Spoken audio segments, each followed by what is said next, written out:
The views and opinions expressed in this podcast are those of the individual co-hosts and do not reflect the official policy or position of the Firearms Radio Network and or their employers. Viewer discretion is advised. This is especially true on live shows. You should always be reloading. So I'm just going to bring it up. It's not your grandfather's shotgun. Because that was like high speed and that was the cool thing to have. It's going to be the intro. I'm going to actually just loop this. How much shit do you have screwed onto this gun? This is the After Action Project, and we're bringing you the student's perspective on firearms training.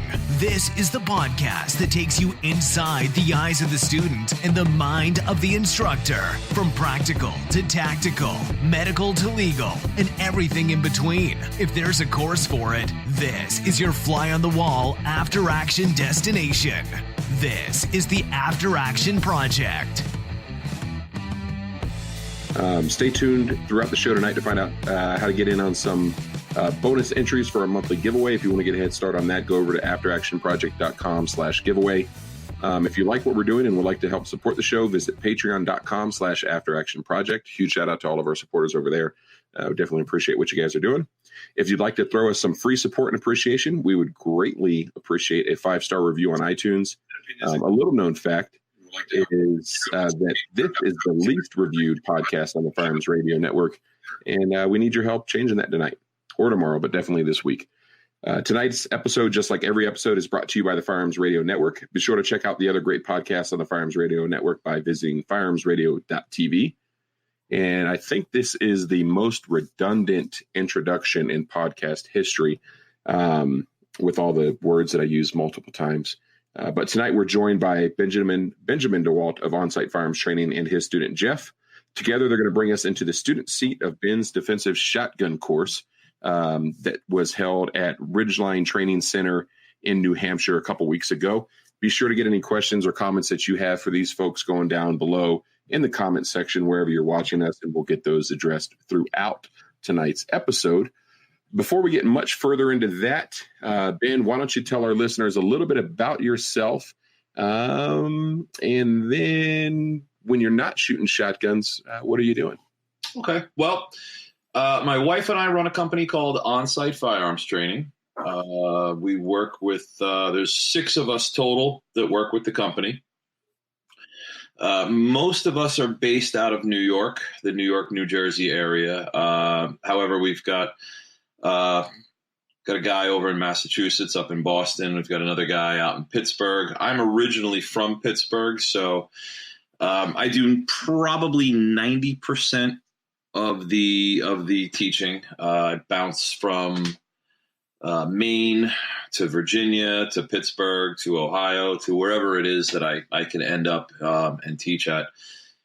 We do basically rifle, pistol, shotgun, all different variations of the classes. We mix a little of the two, rifle and pistol, low light, hand-to-hand, knife, stick, and some med classes. I have a 17-year background in martial arts, so I do a lot of the hand-to-hand stuff. Big on stand-up fighting, not really a big ground fighting guy. That's another avenue that I definitely want to get into at some point. It seems to be all the rage lately, a lot of the ground fighting, the BJJ stuff. So do a lot of that. Outside of OFT, I work at a gym. So I'm a weightlifting coach, work as a personal trainer, fitness trainer for people. Come in and people that just want to move their bodies and get more familiar with some exercise stuff, not necessarily go too heavily into it. So, there's basically all sorts of levels of fitness training that we do, and we incorporate a lot of that into the OFT classes as well. Definitely a big supporter and believer of, if you're going to run guns, you got to be able to run yourself as well. So a little bit about what I do. Other than that, I try to find days off. Not really too crazy about not doing something, but I kind of have to force myself to take a day off and just relax. Otherwise, you get burned out. You end up crashing instead of, coming to a soft landing. So, yeah, you know how it is. But anytime I have a weekend off, though, Andy can attest to it. It's like what are we forgetting, man? We need to be doing something. Yeah, it's like that. It's that paranoia that I'm like, I'm supposed to do something today, aren't I? What was I supposed to do? And my wife's like, why don't you relax? And I'm like, because I feel like I'm forgetting something. I feel like there's like this panic moment going on. I'm supposed to be someplace. So yeah, like at the range with the students who are waiting for you. that has not happened yet. Same here. But man, I've heard stories with other instructors where it has, and it's like, oh man, it's like one of my number one fears is I'm going to forget about a range day. And I did wake up late one day. I woke up normally for like our local class. We have to be there at 9:00. We tell everybody meet us at 9. So that means I have to leave the house. I have to leave the house at 8:00 so I can stop, get coffee, grab breakfast, get to the range, sign in, do all my paperwork, and then meet on the range at 9. And I remember one day I woke up at 8:00. I don't know what happened. I must have forgot to set the alarm or slept through it. But I woke up and I was like, oh, man, it's good to sleep. What time is it? Oh, my God, it's 8:00. Like, whew, out the door, in the car, brush my teeth in the car as I'm driving, putting my shirt on in the car. Like, just complete panic mode. It was amazing. Yeah, I've done that. Cool. Jeff, tell us a little bit about yourself and what brought you to Ben's defensive shotgun course. Let's see. I'm probably an old man compared to you guys. I'm 50. I spent about 25 years in the hospitality industry, and my second career as a draftsman in the last 10 years. I stay at home, work at home, and for the last maybe 6 years, I've been a training junkie. With all the new instructors coming up to the Northeast, it's really been a blessing. Old man, you're 1 year older than me. Hey, Jeff, can you tell us about I am the old man here. I found Ben through a forum that somebody had sent somebody a training schedule, and he said, I've heard good things about him. And it was a pistol class, I think maybe 1.5 years, 2 years ago. Yeah. And he hasn't been able to get rid of me since. No, I tried to. Yes, he has. I have him hold targets for us at every class, and he still keeps coming back. Yeah. That's perfect. Nothing quite like downrange training. So you're a training junkie. I think that's the best kind of junkie that you can be, especially in today's age. Talk to us a little bit about, or actually before we do that, Ben, talk to us a little bit about the defensive shotgun course, what your goal is for your students on that, and then kind of how you came to be teaching that class. Well, for us in the Northeast, New York and Massachusetts specifically, shotgun has become the go-to platform for home defense, personal defense in and around the home. You watch all this stuff on the news and all these politicians, you got this Beto O'Rourke clown who's, hell yes, we're coming for your ARs. Hell yes, we're coming for your AKs. But guess what? We don't really care about your shotguns. You very rarely hear anybody talk about shotguns, and I don't want to talk too much about it because the politicians will hear and say, oh, yeah, shotguns, we forgot about those. I don't want to remind them. But if you take a look at the versatility and the destructive capability of the shotgun, you get a good shotgun with some federal flight control in it, 12-gauge double-aught. I mean, you do some serious damage. You do the kind of damage that you can't really do with an AR or an AK. I think shotguns are extremely underrated. They are forgotten about. And the whole theory of the shotgun itself, it seems like it's antiquated. It's just an amazing platform. It's an amazing device. And if I can get more people into the shotgun itself, more people behind a shotgun, they start to realize, wow, this is crazy. I can't do this with my 9mm. I can't make a hole like that, in this target, in this cardboard with my AR with one shot. So it's trying to educate people on what you can do with the shotgun. You got birdshot, buckshot, slugs. I mean, there's all kinds of cool stuff that you can do with it. There's a lot of old myths about shotguns that we go over. We dispel a lot of the old myths, the old training techniques that people had come up with for years and years. And just getting people to understand, what they're missing out on by disregarding the shotgun. I think it's a fantastic piece of machinery. And again, it's one of those things that no one's really mentioning about trying to take away from us, because everybody's grandfather had a shotgun and Joe Biden says, hey, buy a shotgun, so it's like, okay. No one's really coming for it, but guess what? I agree. I'll take the shotgun over any other platform in the house any day if someone tries to kick the front door in. I agree. And I think I saw both of my co-hosts write down when you said it. So I'm just going to bring it up. Maybe not Andy, but I saw Jeremy. Andy's shaking his head like it wasn't me. Can you give us a couple of those myths and debunk them for us? Yeah, absolutely. You don't have to aim with a shotgun. Yes, that's true. You point the shotgun in the general direction and pull the trigger. I will tell you right now, you do have to aim with a shotgun. You do have to aim with any sort of firearm. Aiming is important. That's why they put sights on guns. Even if it's just that little bead on the front of your 590 or 500, it is designed so that you have a reference point as to where to point that muzzle. If you get involved in a home defense situation, depending where you live, how close you are to your neighbors, what kind of ammunition you're running through that shotgun, the potential to do extreme damage to your family, your neighbors, your outside property, and all your indoor property greatly increases if you say, well, I don't have to aim. I'm just going to point in the general direction and pull the trigger. So when we teach sporting clays, we always teach our students to line up the barrel of the gun on their cheek weld and watch for the bird. The bird, right. You follow the bird and you don't look at your front sight. Is there something different with home defense versus trap and skeet? Yeah, trap and skeet, you're leading basically. Whereas with home defense, the more close range shooting, it's all about front sight or whatever optic you have, which is another great myth is you don't need an optic. Shouldn't put an optic on a shotgun. Your bead sights or whatever you have should be good enough.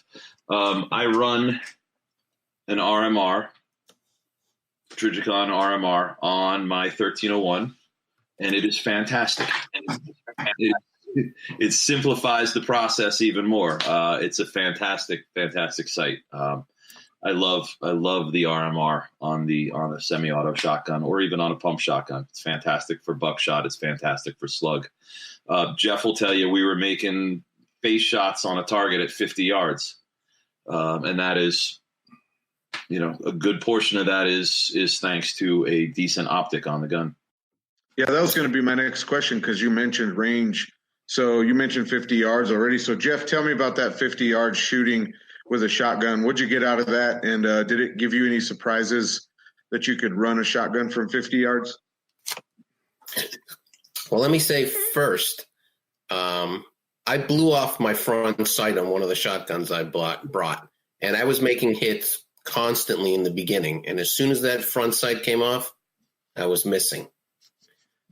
Ben gave me one of his shotguns because I had broken two, and I was hitting 50 yards. We shot slugs at 100 yards up a mountain, and we were hitting a fairly small steel target all day long. Okay. We were amazed. Note to self, never let Jeff borrow your shotgun. No, that's true. He didn't break mine, thankfully, but mine's put together with, some red Loctite instead of blue Loctite, so... Here's my other favorite myth, and I'm sure you guys have heard this one too because everyone has heard this one.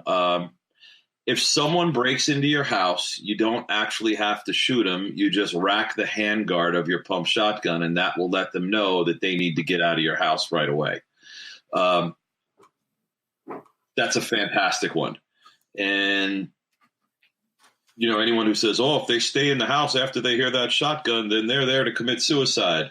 Well, if they hear you rack the shotgun, they now know two things. Yep. Anybody want to guess what one of those two things are? They know where you are.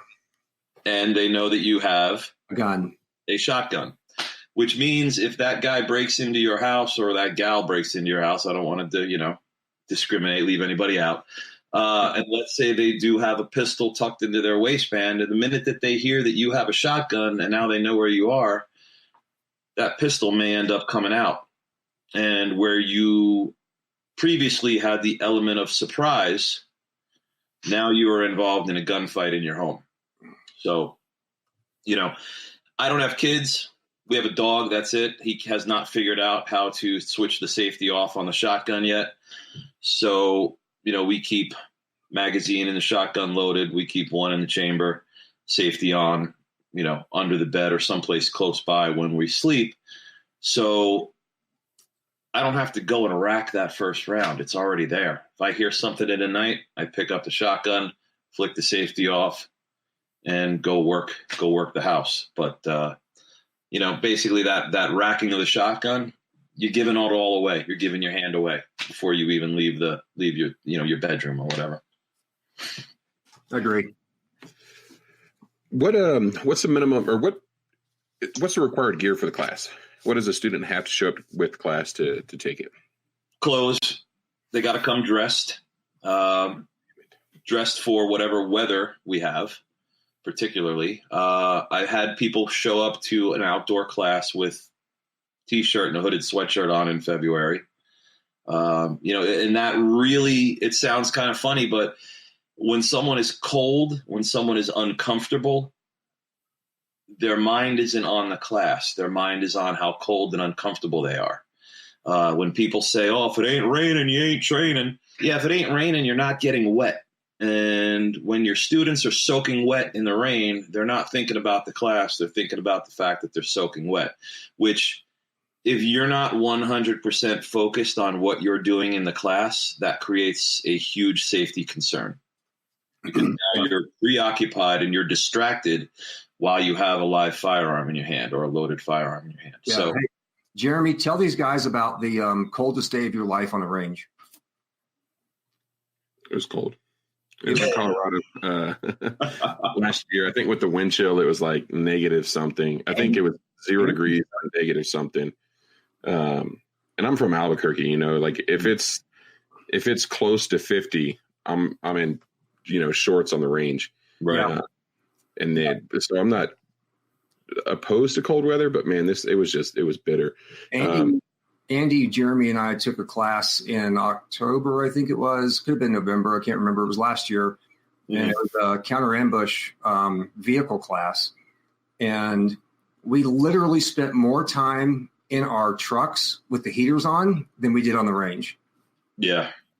It was cold. There's been some really cold days, but we're up in the Northeast primarily. I try to book my Virginia and my classes a little bit down south in the wintertime, but for some reason I still find myself February mid to end February outdoors, 2 feet of snow, teaching a carbine class with a group of guys, and I get that look every time I go, all right, guys, prone. And they all look at me like, prone? I'm like, yeah, prone. But I don't care, prone.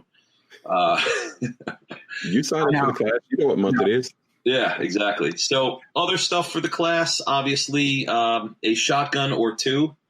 I try to get people to always bring a backup shotgun. A lot of shotguns that people own, if they haven't taken classes, how many rounds do they normally put through them in one day? When was the last time, not in a class, not in a formal training session, where you put more than 100 rounds through your shotgun in one day? So when the round count for the day says 300 rounds of birdshot, 50 rounds of buckshot, and 25 to 50 rounds of slug, you can usually tack another 100 rounds onto the birdshot and another 50 onto the buck and slug to be safe. But once you start putting about 200 rounds of birdshot or buckshot through your shotgun is when we see things start to fall off. Handguards, light mounts, optics, laser sights, foregrips, all kinds of crazy stuff that people put on the shotguns. And 2-3 hours into the class, I'm busting out the toolkit for people. So 1 or 2 shotguns, an oversupply of ammunition, more ammunition than is actually recommended. Eye and ear protection, obviously, sturdy belts. I don't like this whole pants falling down in class thing that I sometimes see. Good shoes, something that will support your feet being either on concrete or on dirt, grass, gravel all day. Knee pads.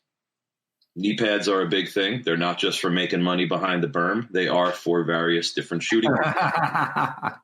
And as you guys know, like me, we're no spring chickens. We're all probably in our 40s. You guys look like, you're in your late 30s, 40s. A lot of the up and down, kneeling positions, prone positions, seated positions, all that stuff requires a lot of movement and a lot of flexibility and mobility. So I tell people, bring knee pads. You're going to need them. And, as soon as we get into the double kneel, single kneel, cover concealment with shotguns, people start complaining. I'm like, did you bring knee pads? Oh, I saw it on the list, but I didn't really think I needed it. If it's on the list, you need it. Yeah, I got to agree with that. We went to Thunder Ranch a while back, and it recommended was knee pads on there. And we were talking about it on a private chat with a bunch of guys, and they're like, you guys are sissies. Y'all going to take knee pads? And I'm like, I'm taking knee pads. We get there, and Thunder Ranch's whole range is gravel. Yep. So I was like, man, thank God I brought knee pads. I used them in a Masada Youth class with Jeremy this last weekend, and I was happy. Everybody else was looking down, looking for shells, not to get jammed in a kneecap, and I was like, I don't even care. So, I like knee pads a lot, even behind the berms. One of my big reasons for having multiple pairs of knee pads in all of my different range bags. If you guys are familiar with Katanica Clothing Company out of Northern California, great guys. They're good friends of mine. They take good care of us at OFT. They always, they're kind of like a little sort of semi-sponsor us. They send us some stuff every now and then to check out. We wear their gear proudly, but they're a little on the expensive side. But the quality that you get for it, you pay the price, you get good quality. Well, I had a pair of pants that I just got from them. It was about $200 for a pair of pants. And my dumbass did not bring knee pads that day. And I went down to do a single kneel. I think it was actually a shotgun class. And I ended up just blowing out the whole knee of one of the pairs of pants, the right knee. And I just remember going, dumbass. Like, first day I had them, ripped the whole knee out of them. So ever since then, it's been like knee pads, just to at least protect the clothing, right? Hey, Jeff, how many rounds did you shoot in that class? Do you remember? Oh, at least 400 birdshot, maybe 50, 60 buckshot, and a good 30 to 40 slugs easily. Yeah. That was a long day. How'd your shoulder feel at the end of the day? The first time I took the shotgun class, it hurt. But after the third time, I knew what to expect. So it didn't hurt too bad. And also, I went down to a 20 gauge when my 12 gauge broke. So that was much easier on the body. Tell me about his 14-year-old daughter let him borrow her 20 gauge. It's true. It's true. Hey, whatever works, right? Tell me, Jeff, about the technique that you maybe learned from Ben in the class to be able to kind of knock that pain down in your shoulder from shooting so much. Not so much putting it in the pocket, but more on your breastbone or your pectoral, and squaring up more on the target. Yeah. It's a big thing that I see. A lot of guys, when they first come into the shotgun class, everybody wants to shoot off to the side. They want to get this bladed stance where it's almost like they're shooting something out of a civilian marksmanship program shoot. I try to get people shoulders and hips squared up on the target, and instead of placing that butt pad in that crease, or believe it or not, on the shoulder, or really believe it or not, on the bicep. Yeah, I know, right? Right inside the crease on the first portion, like the first 3 inches or 2 inches of that pectoral muscle, instead of in the crease, the shoulder, or, yes, believe it or not, on the bicep. I've had somebody do that. Nice. At the beginning of the class, Ben will take a pump and a semi-automatic, and he will actually show us exactly where to place it. That's one of the things I really like about Ben's style, is he takes the time to tell you, show you, and tell you again. And because we were running pumps and semis, you would demonstrate with both types of guns. I mean, not so much with the placement of it matters, but when we were loading or any other type of thing, he would switch guns because it was a little bit different for a pump versus semi. Because I like shooting both. Yeah, that's get it as you can. More shooting time for me. Yeah, one of the things we teach in our instructor level classes is tell them, show them, ask them. TSA. Tell them what to do, show them what to do, and then ask them to perform the skill. Yeah, that is the adult learning method. Explain it, demo it, observe it, and then make your corrections. And then finally, if you're in that sort of curriculum where you're going to test them, you would test them at the end. Yeah, and that's the mantra of the NRA is the demonstrate, observe. I just found that TSA works a little bit easier because remember, tell them, show them, ask them. TSA, everybody hates them anyway. So TSA, tell them, show them, ask them. Yep, absolutely. I like it. I like the. I'm getting berated there in the live comments by Mr. Fisher. Mr. Fisher. Steve. I thought that was to me. No. If it didn't shout out Ben, I was gonna start replying thank you and take those compliments. But Steve says hello, you sexy beast, and you're so hot. We do have a question on Facebook from Steven. He says shotguns can be heavy. I guess we would all agree they could be heavenly as well. Shotguns can be heavy. How does one overcome the weight for a class? And kind of in that same vein, what are some obstacles you see with newer students overcoming some of these challenges or perceived challenges that a lot of folks tend to think shotguns are going to give them? The weight, the recoil, and what have you. You have to get in and try it. One of the biggest setbacks and one of the biggest problem areas that I see is people are afraid to try it. They're afraid to try something new. They're afraid to at least, ask somebody for help. I've had people say, "Oh, I can't shoot a 12 gauge. That'll knock me on my ass." And I tell them, no, it won't. Jeff, for example, first time I told you, "Hey, guess what we're doing today? Or guess what we're doing next? We're going to shoot a shotgun one-handed." What did you say to me? The fuck? Are you fucking nuts? Yeah. And what happened? We shot a shotgun. We shot it, and that was that. And how bad was it? It wasn't bad at all. It was. No. It's all about leverage. It's all about being able to pull that shotgun in tight and hold it there. It's, if the shotgun is heavy, find a shotgun that's not so heavy. I had a Mossberg 930 for a while. And if you had a Mossberg 930 and then you picked up a 1301, there's a huge difference in the weight. So it was a no-brainer. What did I do? I sold the 930 and used part of the money from the 930 to upgrade myself to the 1301. Much, much easier gun to run and hold up all day. And like I said earlier, if you're going to run guns and you're going to run long guns and you're going to run heavy guns, you should probably get yourself in a little bit of good shape. A lot of gun guys, we rely solely on the gun. Well, what happens when the gun doesn't work? When you lose the gun, you drop the gun, somebody takes the gun from you, and now you're just relying on yourself. You got to be in good shape. You have to, maybe exercise every once in a while, get yourself fit so that you can hold these guns up. And how much crap do you have attached to this gun? That's exactly what I was about to ask you, Ben. How much shit do you have screwed onto this gun that's adding another 5 pounds to it, right?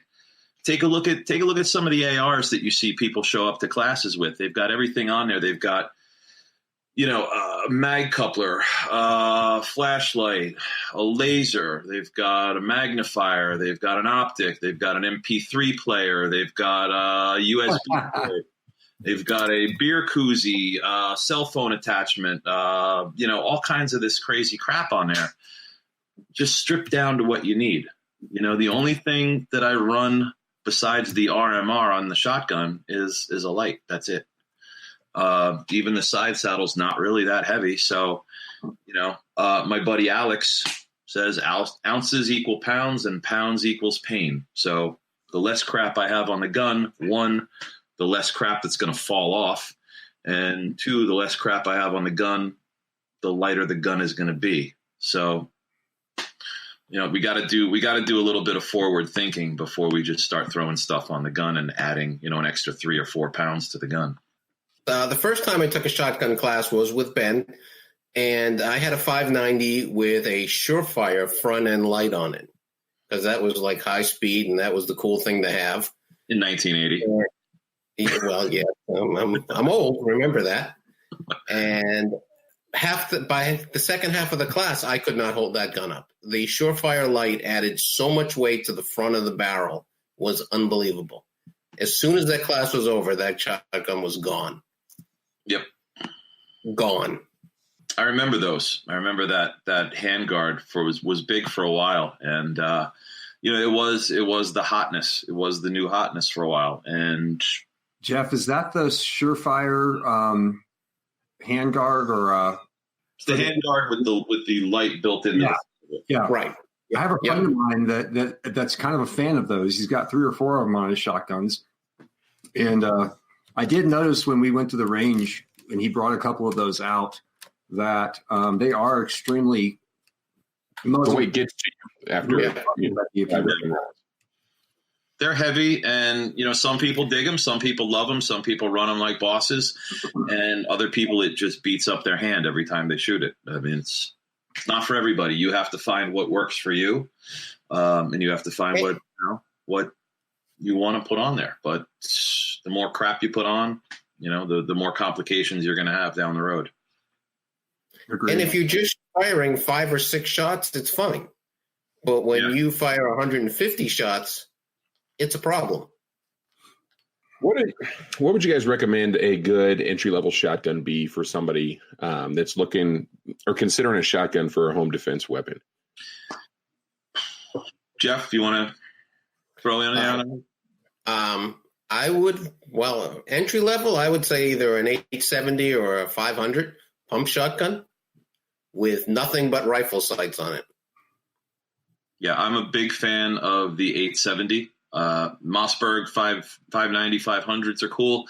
I just happen to like the 870s better. And then, the 1301, the weight and lack thereof of the 1301 really, really sold me on this gun. I mean, it's ridiculous. It's for a semi-auto. It eats everything.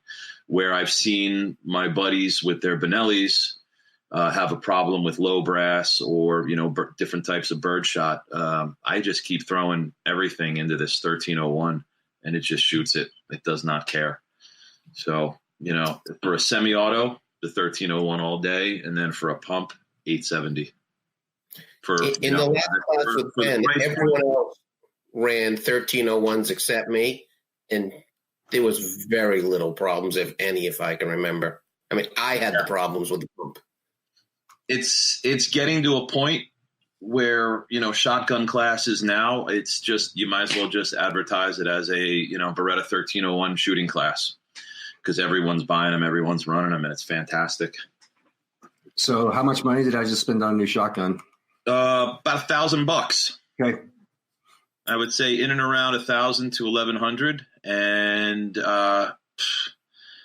you'll love every penny of it. It's worth it. Hey, Andy, what's your favorite shotgun? I don't know if I have a favorite shotgun because I'm kind of getting more into it. So I recently bought a Stoeger M3000 Sporting. It's pretty nice. It's got all the chokes on it, and it has a bunch of upgrades that I'm starting to learn about now. One of our buddies in another podcast, he runs 3-gun, and he was telling me about all the things you can buy for it. So I'm pumped for that. So let me ask you a question, Ben. So since I'm a pretty new shotgun shooter myself, we mentioned a red dot. You said you got a fancy Trijicon on there, which is awesome. Those are great. So I have a Burris Fastfire piece of junk in the safe somewhere in the bottom.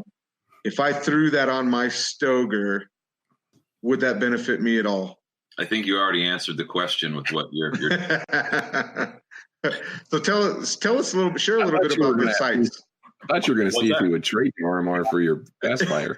I've totally seen Andy's safe, and it literally has like 1980s like quad rail handguards buried at the bottom of the safe. You have some NC Star stuff in there? Probably. I like the Trijicon RMRs, but the new hotness seems to be the Hollow Suns. Yeah. I got a Hollow Sun on my Glock 19, which is my carry gun, which is also my class gun, which is also my practice gun, which seems to be the gun I can't put down. And I think that has a lot to do with the optic itself. Mr. Fisher turned me on to the whole red dot concept, and I haven't looked back since. I went from, iron sights, shot 1911s forever, and then got into Glocks. And as soon as I got into Glocks, it was like learning how to shoot all over again. The difference between the 1911 and then trying to shoot a Glock, it was just like, wait a second. I swear I know how to shoot. I really do. And then as we get older, what happens to our eyes? They start, there you go. They start to go. So switched over to the red dot.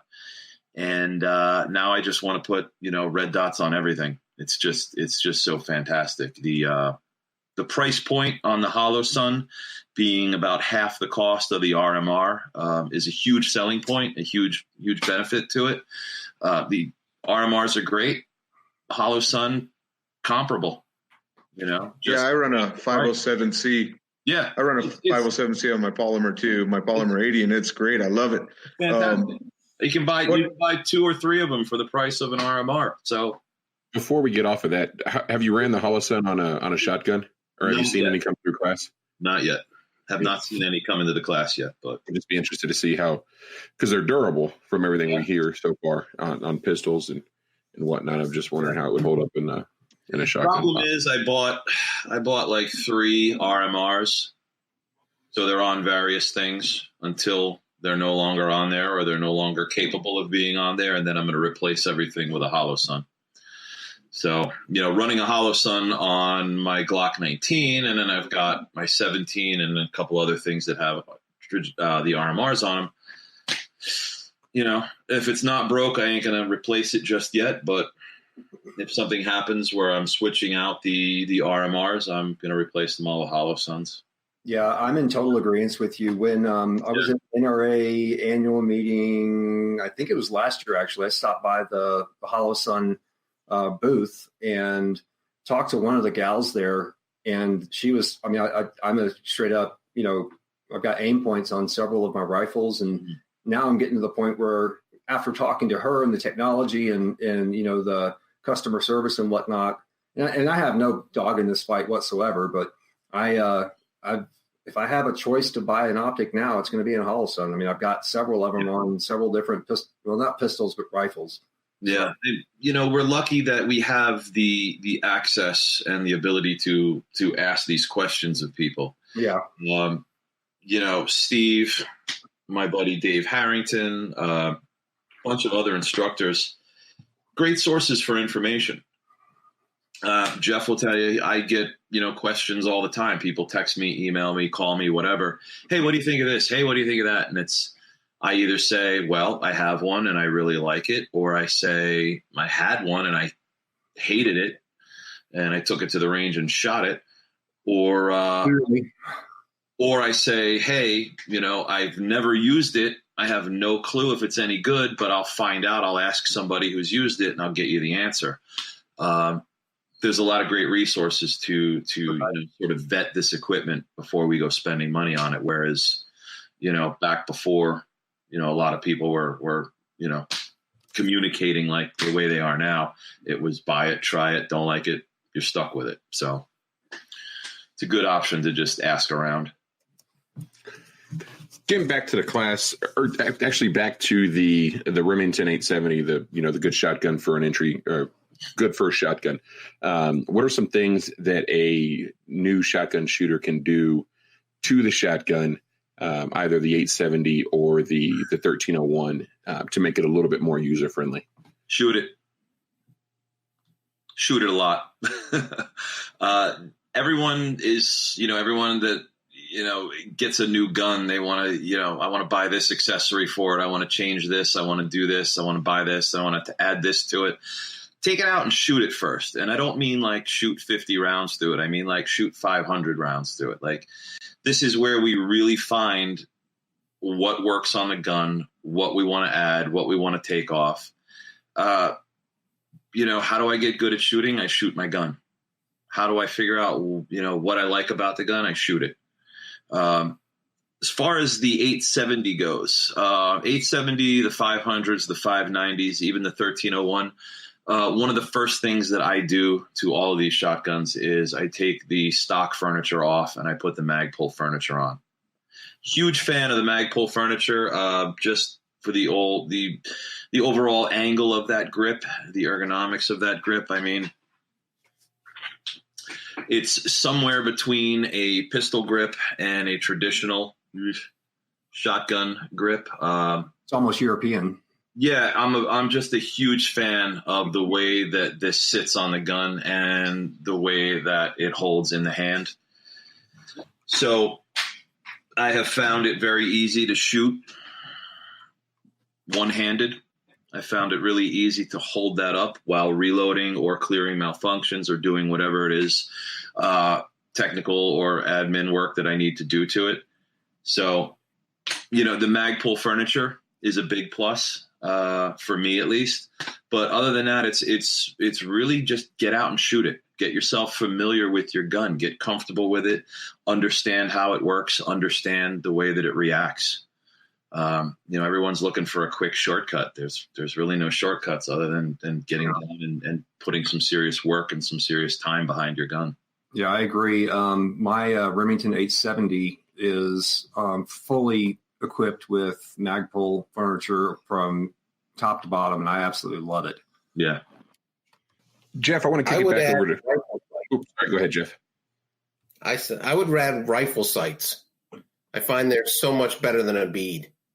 So are you talking like flip up sights on an AR, like on a rail, or what type of sights are you referring to, Jeff? Ghost ring on the back, and either a blade or a dot in the front. Okay. I can't shoot speed for shit. Jeff and or Ben. There's a red dot out there. I think it's called Jeremy, you may have to edit this out. I'm trying to think of what it was called. It was big back 2 or 3 years ago. And it was like the first red dot that you can get for a shotgun. And I can't remember the name of it. I thought it was just called the red dot or the.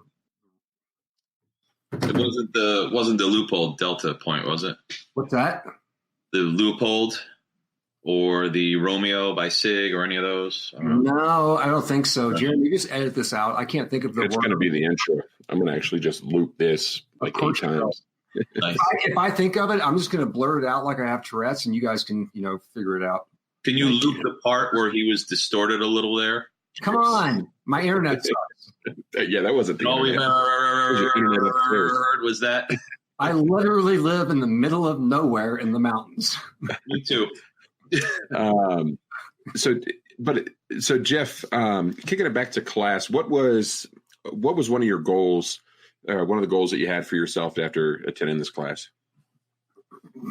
Coming into the class, I really wanted to get my port reloading smoother because even with an extended magazine, you only have 7 or 8 shots there. And with Ben's course of fire, that goes really, really fast. And we're always feeding the machine, as he says, always, if you're not shooting, you're reloading. And you should be moving. I'm sorry? If you're not reloading, you should be moving. Well, you should always be reloading, he says. Always reloading. And trying to go either over or under into that while you're moving. Usually my feet and brain don't work at the same time trying to load a shotgun that way.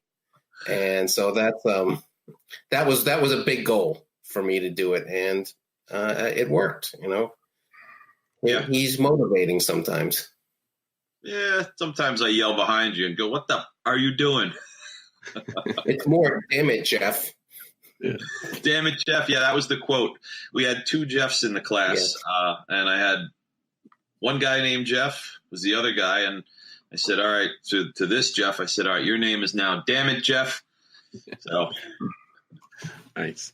What are some obstacles that or the biggest areas or the biggest opportunities that students have coming into your class, Ben, into that defensive shotgun class? What's the biggest aha moment for those students? The one thing that you can get them doing where it takes them, it exponentially increases their ability with the defensive shotgun.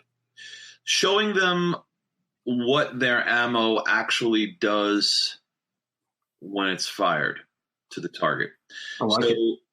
We do a little section where we pattern various types of buckshot, and I have on the equipment list, your 50 rounds of buckshot, and then I will also have a good supply of my buckshot that I prefer, and then I'll have the cheap buckshot, and then there's always 4 or 5 guys who all have different types of buckshot. So we'll mix and match different types of buckshots out of everybody's guns and see what kind of patterns we get. And what we'll see is, you guys could both have 870s, identical Remington 870s. And we will take the exact same ammo from the same box and shoot them out of both of those guns and see 2 completely different patterns. And this last class in particular, we had a couple guys who had shotguns for home defense, and their buckshot that they brought at 15 yards was giving them basketball-sized patterns. And when we talked about, your accountability for home defense, like, where do all those pellets go? If you miss your target, or you get part of your target, or you partially hit that guy who's kicking your front door in, where do the rest of those pellets go? Because you're going to be held accountable for them if they go to someplace else where they're not supposed to go. So we'll swap out different types of buckshot, and I'll throw a load of, federal flight control into somebody's gun, and they'll see at 25 yards, they've got a buckshot pattern about the size of a $50, and everyone goes, whoa. Oh. Dude, was that a slug? No, dude, that was federal flight control buckshot. No, that was like 5 44 magnums hitting in the same spot within, Yeah, with one trigger pull. Yeah. And that really blows people's mind when they see the different types of things that their gun can accomplish given the right ammunition, the right conditions. Like, when we put a slug in and we're hitting headshots or face shots at 50 yards on paper, and then we turn around and we shoot a 10 by 10 steel plate at 150 yards that's up on a hill with slugs. And that's when people kind of go, well, I didn't know I could do that with a shotgun. Like, yeah, you can if you just try, or if someone shows you that you can do it. And that's amazing. That's amazing. Like to see the look on people's faces when they realize what they're actually holding in their hand is not their grandfather's birdshot rabbit gun, or duck gun. Correct. Yeah. Yeah. They're holding a very versatile and very destructive piece of machinery in their hand that is capable of accomplishing many different tasks instead of just, shooting clays out of the air. On the ammo, that segues perfectly into Steven's question. He wants to know what your recommendations for home defense shotgun ammo are. And Federal Flight Control. Federal Flight Control. Yeah. And what are your thoughts on the what is it? Is it candy striping where it's like birdshot, slug, buck? What can we talk about that a little bit? No, let's not talk about that. Everybody else is talking about it. That's everybody else's. That's the ignorant man's advice. Anytime you see somebody run a shotgun for home defense, what's your ammo? There's like 4 rednecks that are like birdshot, slug, buck, birdshot, pepper spray. I just did a class. Beanbag. Just took a class with Steve Fisher out in Alliance. And I love going out to Steve's classes. I love taking classes from other instructors because guess what? I don't have to do all day. Instruct. I don't have to teach. I ain't got to do nothing but show up and shoot. So it's fantastic. I get new drills. I get new knowledge. I get to shoot all day, and I don't have to deal with anything else, right? So one of the things that came up in that conversation was that whole 1 round of birdshot and then 3 rounds of buckshot. And then, let's throw in 1 round of rubber ball, ammo or whatever. Just get the job done and get it done quickly. Our home defense guns here at home are just loaded up with nothing but Federal Flight Control because I don't want to have to deal with, boom, oh crap, that didn't work. All right, let me shoot him again. Just get the job done the first time. Do it right. Do it the right way, the right way all the time, and you don't have to worry about it. I like it. Tell us about that Federal Flight Control. Explain it. Pretty often, I've heard you talk about it at least 4 or 5 times within the podcast already. So I want to know more about this round. Tell me about it, and then Jeff, I want to know your thoughts as well. It's basically the construct of the wadding keeps everything together for a longer period of time. So once that is fired with most birdshot, buckshot, that as we get, farther back, we get more distance. It comes out in that V pattern.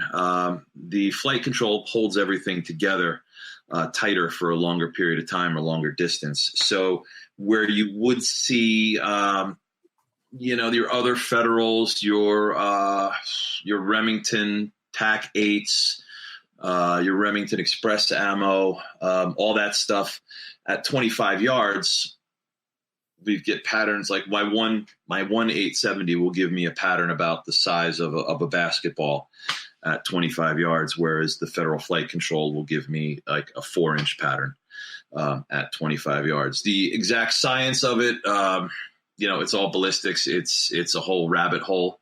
But in this day and age, when we're talking about, using firearms for defense or using firearms for home defense, we get into that whole, every round, everything that comes out of your muzzle, you are responsible for, whether you intended the result or not.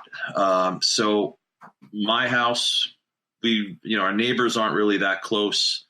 We're up on a mountain, but we've got a lot of cool stuff in the house. And I want to make sure that if I ever do have to employ, that shotgun for home defense, I know where everything's going to go. I don't have to worry about, accidentally hitting the dog or hitting my TV or hitting, something on the wall or doing any structural or cosmetic damage. I can take a good 15, 20-yard shot with that buckshot, with that flight control, and keep it in a fist-sized group and not have to worry about it spreading out. A lot of guys will show up to class with the brown box Olin / Winchester military grade. And they'll go, well, this is good stuff. See, it says military grade on it. And I'm like, yeah, that means it went to the lowest bidder for the contract. That's all it means. It's not the stuff the special forces guys are going to use. I hate to break it to you. But again, do your research. Pattern out your buckshots. I've got 1, 2, 3, 4, 5 different shotguns that I usually take to classes, and they all pattern the same ammo differently. I can put 1 round of the same ammo in all 5 shotguns, and I get a different result on each of them. So the only thing that I've seen that is pretty consistent is the flight control. I've gone from, 25 yards, a 2-inch group with one gun, to a 5-inch group on another gun, that being the 2 ends of the spectrum. So, experiment a little bit. Andy, do you have a follow-up question? I have one. Well, it was the question was to Jeff too, to tell us about that ammunition also. What do you thought about it? I don't really have a whole lot to add to what Ben said, because it's phenomenal. It's mind-blowing, really, what it can do versus all the other types of buckshots that are being shot in the class. It almost looks like it's birdshot versus slug. But I want to go back to an aha moment when the light bulb goes off. I've taken the class 3 different times with 3 different groups of students. And every single time when we go back to rehydrate and fill our bags up with buckshot, the students are all amazed what this can do. And they were like, I had no idea. I had absolutely no idea. And you can see the light or the effect that it has on their face when they're going, oh my God, this is amazing stuff. What did we have last time? We had those 2 guys that came in, and they were kind of like, yeah, we just kind of want to learn how to use the shotgun. We're not really big shotgun guys. And then by the end of the day, they were like, oh my God, I love the shotgun. This is the greatest thing ever. Oh my God, it's so cool. The shotgun is so awesome. And, in the course of, like Jeff's saying, in the course of 6-7 hours, someone's opinion just got flipped upside down. Like their whole world just came to a screeching halt, and they had this self-realization that, their grandfather's gun wasn't just their grandfather's gun anymore. This was a badass piece of machinery, and that's huge. Yeah, awesome. So it looks like we have a listener question, but I wanted to just kind of. My dog's freaking out. Sorry. Nice. There's probably a bear or trash panda or something out there. That's a home invader. Yeah. I wanted to kind of close out the ammo section of our podcast with a question that.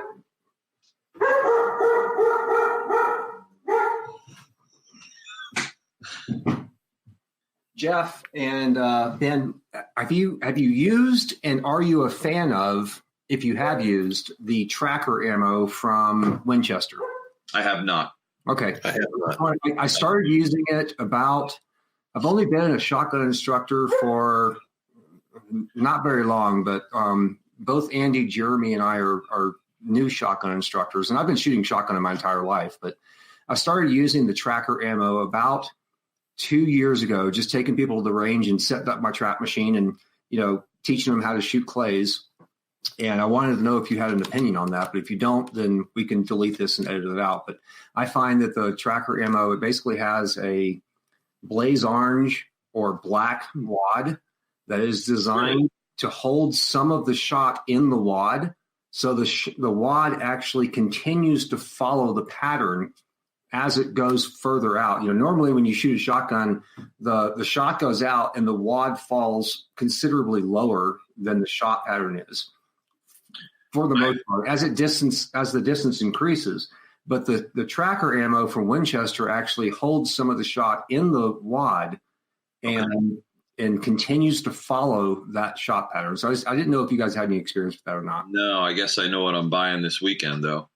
Try it. It actually does work. There's, like all ammos, whether it's, rifle, pistol ammo, shotgun ammo, there's so much of it out there. And I try to get all the different types so I can try all the different things with it and see what works, what doesn't work, what patterns well, what doesn't. I've kind of found, my bird shot is strictly for practice. Okay. I don't hunt. So, when I shoot shotgun, it's just, training or practicing for defensive situations. So my bird shot is strictly for admin and just, function, cycle of operation, blah, blah, blah. Sure. Even when we teach it in class, the whole purpose of bird shot is just get all of the reps in, all of the cycling reps, the function reps, all that. And then when we switch to bird shot, that's when we get into, all right, well, here's what we're going to use for, self-defense, home defense. So trying the dozen or so different buckshots that I've tried, I've kind of singled out like, okay, here's all this crap that I'll demo stuff with in class, but here's the one or two brands, the one or two that I will stick to for like, shit hits the fan situation. So anytime that I can get, some new, like the Hornady one is with the Versatite wadding is fantastic as well. But I guess it's Hornady's version of flight control. But I will definitely look that up as well and experiment with it. So thank you for that. That's pretty cool. Take a look. Just Google Winchester tracker, shotgun, whatever. I've got about, I don't know, probably 2 cases of it that I use when I take students out, which is not very often for shotgun classes, but it truly does give the instructor a visible view of where that pattern is in the air. That's awesome. Yeah, the black is designed for against the sky, I think, and the orange is designed for against like a berm, if you have a big enough berm. Yeah. Sweet. That's pretty awesome. Yeah. What advice do you, Jeff, let's start with you, and then Ben, I'll kick it back over to you on this one. What advice do you have for the student or for the person that's the student that's taking this class next month or next week? First, come with an open mind. Whatever you think you know about shotguns is probably not true. There's a lot of myths that Ben busts right away, and it's not going to hurt you as much as people tell you it's going to hurt you. Don't be afraid of it. And it's a lot of fun. I mean, you're going to have a blast. You are going to have so much fun in the class. No pin. And you're going to learn a lot. And you're going to want to take it over and over and over again. Tons of puns intended. Yeah, exactly. Yeah. What about you, Ben? What's some advice that you have for the student that's going to be taking this class next week? It's not your grandfather's shotgun. Bring a lot of ammo and be prepared to shoot it all. Like I said, the best way to really, everyone's looking for the shortcut. Everyone's looking for, the quick, easy way out. I had some students that would, sit here and tell me, oh, I got another pistol. Hey, I bought this other pistol. What do you think of this pistol? Hey, this so-and-so came out with this new gun. You going to get it? And nah. Yeah.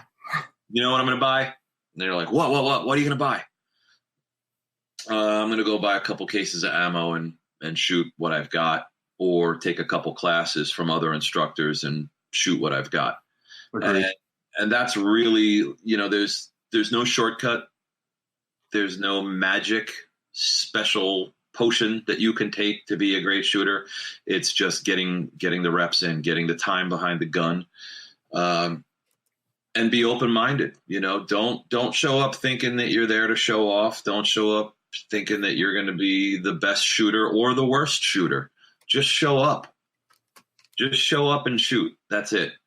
As long as you're safe, I don't care how awful you are. And more importantly, I don't care how great you are.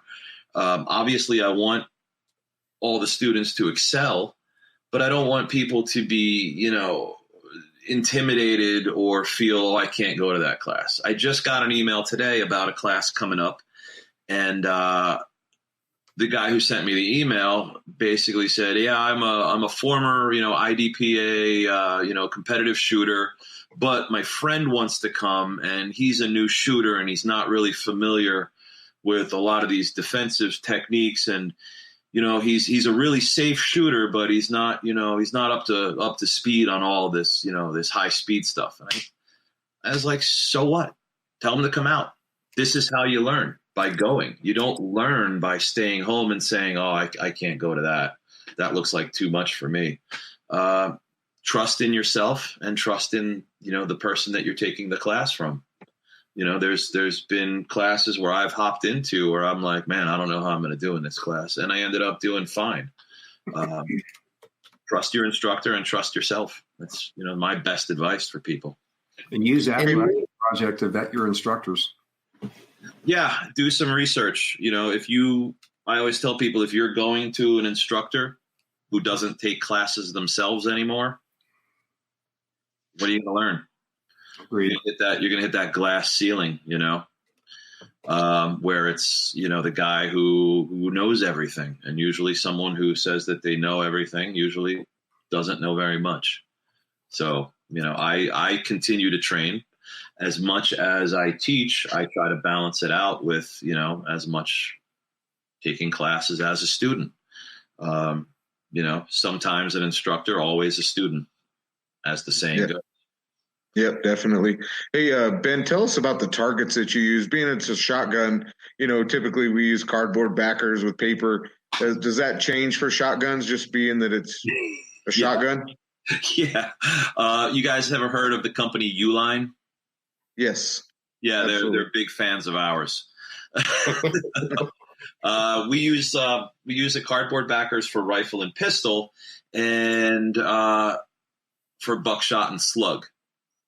I happen to have some steel targets from Tax Strike, who is I hear now is currently out of business or on hiatus. Unfortunately, they had some of the most fantastic targets, steel targets. So I use steel for the first portion of the day on, to use birdshot.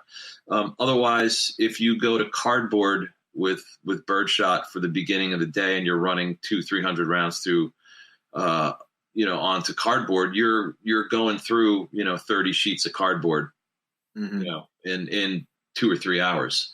And sticks too, I'd imagine. Jeff, Home Depot gift cards are fantastic for Christmas for all your favorite instructors. Definitely. That's another organization that are big fans of ours, Home Depot. They see me coming a mile away every Sunday. So shooting, the first portion of the day, we run everything on steel, and that sort of cuts down on our footprint, our carbon footprint on the environment.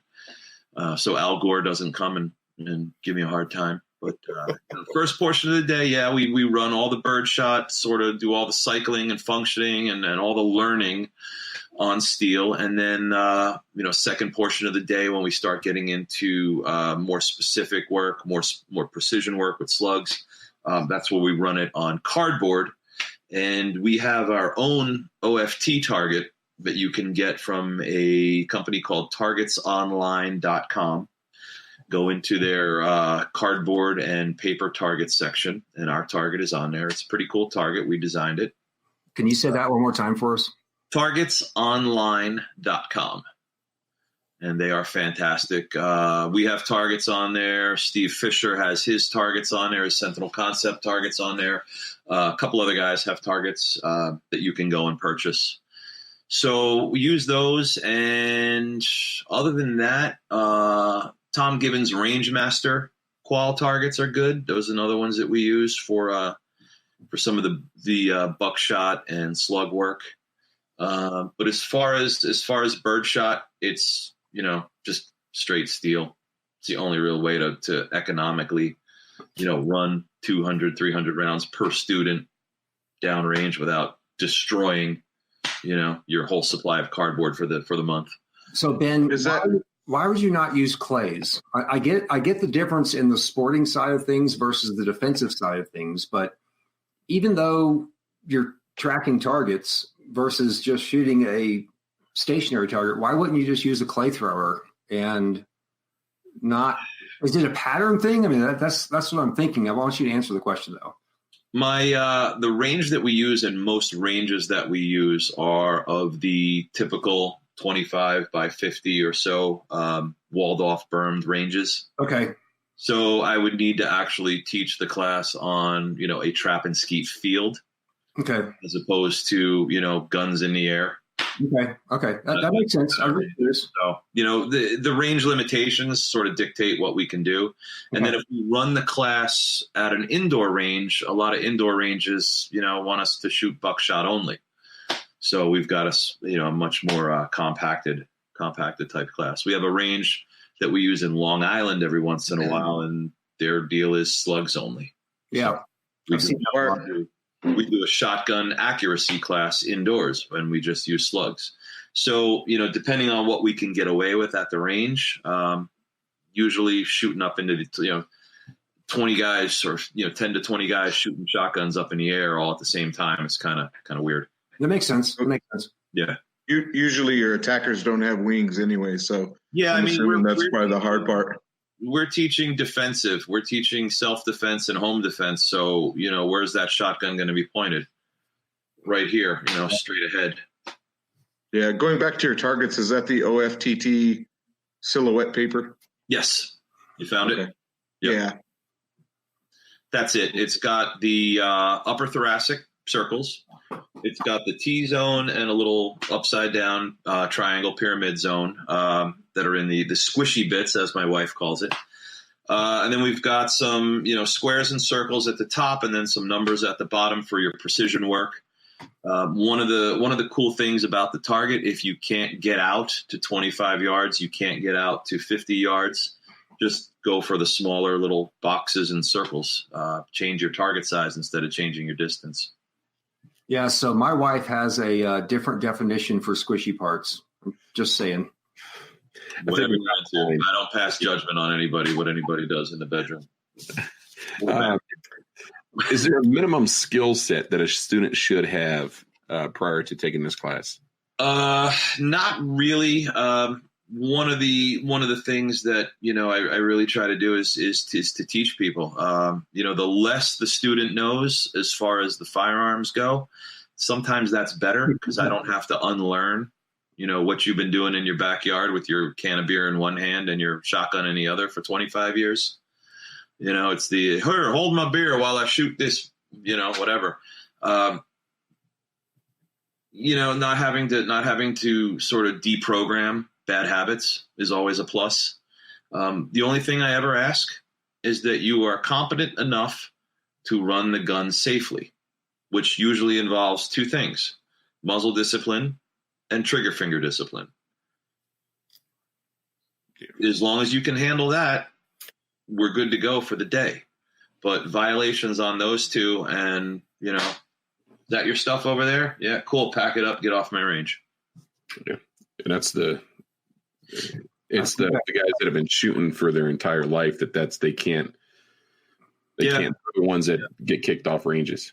The scariest people are the guys who have been around guns their whole lives. Yeah, I think that holds true for most all classes above your basic shotgun class. I'm going to teach you how to, take it apart. I'm going to teach you about chokes. I'm going to teach you about this, that, and the other. Yeah. I think Jeremy once said that, students are going to violate the rules, reprimand in private, but make sure that, if it's in public and that you need to make an immediate, muzzle, at the top of your lungs, you have to do it. Yeah. So, yeah, I totally agree with that. I think Andy and Jeremy both followed that same policy with muzzle discipline and trigger discipline. So, yeah, I have, there's a local club that's actually 10 minutes from where we live. And I did a couple classes there for the guys. And my one contact there, my buddy Paul, was like, listen, before we confirm this and before you come to the club and before blah, blah, blah, he goes, I just got to tell you a little bit about the club. And I said, all right, well, what's the deal? And he goes, it's 100 years of shooting experience, not one bit hindered by proper instruction. And I went, oh, what are you getting me into? And, it was a lot of Phobos and Serpa holsters. It was a lot of inappropriate guns. Just single action revolver, little snub single action revolver, like pocket guns that guys were carrying. And, oh, this is what I carry. Like, oh, so, there's that. There's a lot of, yeah, I know what I'm doing. Yeah, I train all the time. I go to the range at least once every 3 months. Like that's their idea of that. So again, getting people to unlearn bad habits or unlearn, misconceptions seems to be, the only real issue that I come across. Yeah, I'd rather see an Uncle Mike's holster than a Serpa holster in these classes. I agree, actually, and I'm surprised I say that, but I agree. Jeff, I think you had something a minute ago that we kind of overspoke. Yes. Going back to what level of proficiency you need to come into a class, I have found that the male ego is really fragile, and men don't want to show up to class unless they, can outshoot the guy next to them. And that's the biggest thing you shouldn't care about. Yeah. If you don't know anything, who cares? It doesn't matter if you're the worst shooter there. And when I'm trying to get my friends to any class, that is the biggest hindrance I have. I need to go practice before I take that. No. Yeah. No, that's why you're taking them. I had one of my regular guys that comes out to shotgun and pistol class. You guys are familiar with Todd Green's Dot Torture? Yeah. Yep. Yeah. I mean, I can run that drill, murder that drill. And one of my local guys, this guy John, comes out, and I'm like, all right, guys, we're going to end the day with some Dot Torture, blah, blah, blah. And he killed me on it. Like it came down to me and him, and we had to do it over because we both tied, and he beat me at Dot Torture. And he was like, oh, I beat you at your own drill. And I'm like, well, it's not my drill. And you're my student. And that just means you had great instruction. So you can't really run it with an ego. You can't be, that guy who's going to be like, oh, well, screw you. Don't come back to my classes. You outshot the instructor. Don't ever come back. It's like, no, I'm really happy that you did. I'm really pleased for you, and I'm impressed. And I hope you continue to shoot like that, because that's what it's all about. It's not about outshooting each other. It's about outshooting yourself. It's about being better, than you were the last time that you were in that situation. And that's something that I think a lot of people miss. Yeah, I think a lot of people don't understand that not only in the defensive side of our industry, but also on the competitive side of our industry, it's kind of like playing golf. You're not really playing against somebody else. You're playing against yourself, and you're playing against your ego and your training. 100%. Absolutely. 100%. Yeah. I sat on a line next to Andy all weekend. This dude's a shooter, man. I was the guy that was practicing for the qual, the final test. Mm-hmm. And then I ended up shooting my worst run on that damn drill. And Andy absolutely smoked it, man. Nice. He was running a Glock 19. It's not a Glock. It's the same damn thing. It's not a Glock. They're Tupperware. I was running a Glock 48, but Andy absolutely smoked it. It was pretty cool to see. He was the awesome first loser in the class. He got second place for Top Shot, but it was so close. Yeah, it was a good class. But it was amazing to see. There were 34 students on the line, two volleys of 17. And it was just interesting to see that, and from the students' perspective, and stealing, how Moss ran his range. I wanted to ask another question. I wanted to circle back to the class before I know we have to get you guys off of here. But I wanted to ask, what are the skills that students are working on in this class? Is that for me or for Jeff? For you, and then we'll circle back to Jeff on it. Okay. My biggest, I guess my most important thing I want people to do, or at least to learn what skill I want them to walk away with, is to learn how to run the gun.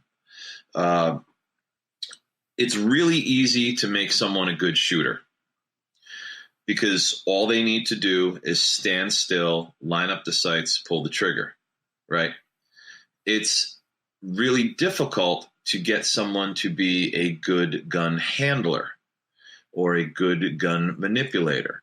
So right off the bat, the first thing that we do is we go over our different standing positions, which for the shotgun class is the high port, the hip rest / workspace, your shooting position, your low ready position, your high ready position.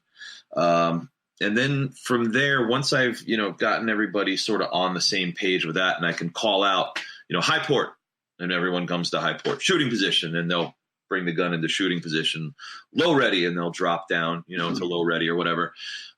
From there, I'll get them into the different kneeling positions, and then into a seated position, and then into the dreaded prone position with a shotgun. Myth number 46. You can't shoot a shotgun from a prone position. Why not? Because you can't. Why not? I don't know, but you can't. Yes, you can. You just get down on the ground in a prone position and you shoot your shotgun. Pump shotgun, semi-auto shotgun, doesn't matter. So I go through the various standing positions, the various kneeling, seated, and prone positions, roll over left, roll over right, pull the knees in, the fetal, whatever it is. And then we'll go over some cycle of operations, some dry fire work. We'll get into some dummy round work. And we'll just discuss the different ways over, under, to load the gun, to clear malfunctions, to, port load, magazine load, whatever. Getting people just to understand the ways to manipulate and handle that gun and load it, feed it, keep it loaded, whatever. Those are the skills that I want people to have. Accuracy, yeah, absolutely. But that will all come with time. That will come with more reps than I can give you in a day. But getting people just over that hump of not knowing what to do with the gun when they pick it up, that's really, my biggest concern for the day. Love it. Jeff, one last question to you. What was the most difficult part of that class for you? Oh, the prone. Absolutely the prone. Running a pump shotgun, getting down the lowest you can get down it's difficult. Yep. It's really difficult. Everyone else was running semis, and it was much easier for them. Yep. But if you're going to choose to run a pump shotgun for home defense, guess where you may find yourself at with that pump? Agreed. Under your bed, around the corner of a doorway, who knows? So, take a look at your home and, we ask ourselves, if somebody kicked in the door of my house or, it was an intruder in the house, what would I do? What would you do? Where would you shoot from? Where would you hide? Where would you hole up at with your family? Where is your last line of defense at? And you have to be able to, run that shotgun in any position, in any part of the house, at, any target, any angle. So, when people, I've heard people say, you can't shoot shotgun prone. Challenge me, Yes, let's try it. Why not? The other thing that was challenging is, towards the end of the day, Ben's jokes go really downhill. That was a big part of the challenge. Damn it, Jeff. That's awesome. Man, I picked up a few jokes in class this weekend. And we'll probably... What do you got? Give me one. None of them are appropriate for this podcast. I know we said we're not a vulgar podcast, man, but I tell you, so it was the Mag 20 class, and you don't see much, on YouTube or whatever from his classes, other than like the qualification shoot, and you hear people talk about how, how he's a funny guy. He is. He's got some good jokes. He's got some good puns. No filter. We did have there was a SIG. There was a student running a SIG Sauer 380 And it started crapping out with her on day two. He's like, yeah, when your Sig goes sour, you would have been Beretta can a better Beretta. I was like, oh man, I'm a sucker for phones though. Well, here's one. It's my favorite joke currently right now. Two guys walking down the street in the city, off to go get lunch or whatever, their lunch break at work, whatever. And they pass a dog hanging out on the sidewalk, licking its balls. One guy looks at the other and says, man, I wish I could do that. And the other guy says, well, maybe you should pet him first. Nice. See what I mean? The good one. What I mean? I'm going to use that. It's like a instead of a dad joke, it's kind of like a bad uncle joke. Yeah, that weird uncle, because that's who I heard it from, the weird uncle. I have the same 3 or 4 jokes that I use on the range, and Andy's out there every week. I'm like, man, this is probably getting old for these guys, for our assistant instructors. But it's a new audience every week, or every other week. Absolutely. I only have one joke, and it's not appropriate for this forum. So, oh yeah. So not fun. You're not fun. We can edit it out. I'm pretty sure you won't get us off banned on Facebook.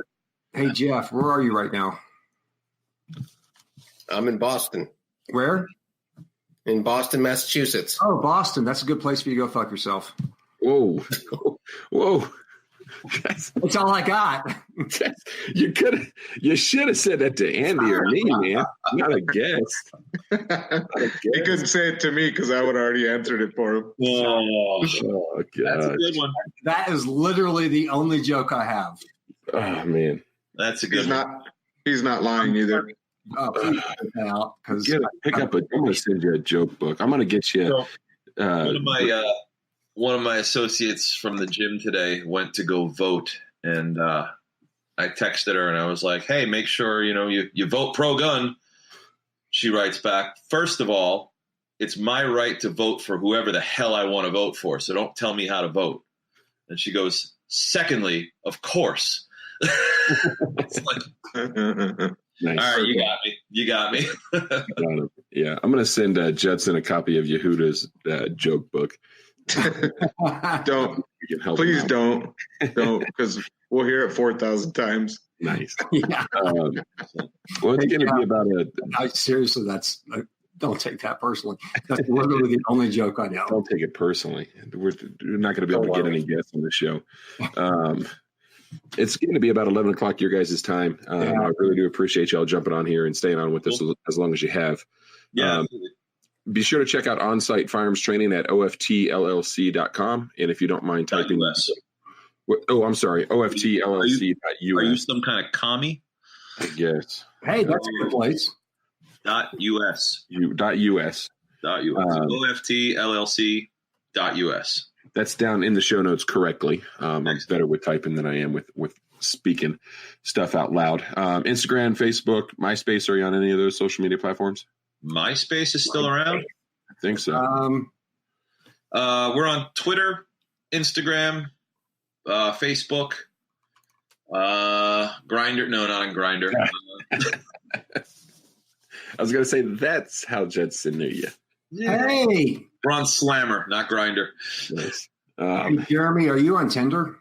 No, I'm married. I'm happily married. My wife, unhappily married because How long have you been married? Thanks, dude. 7 years.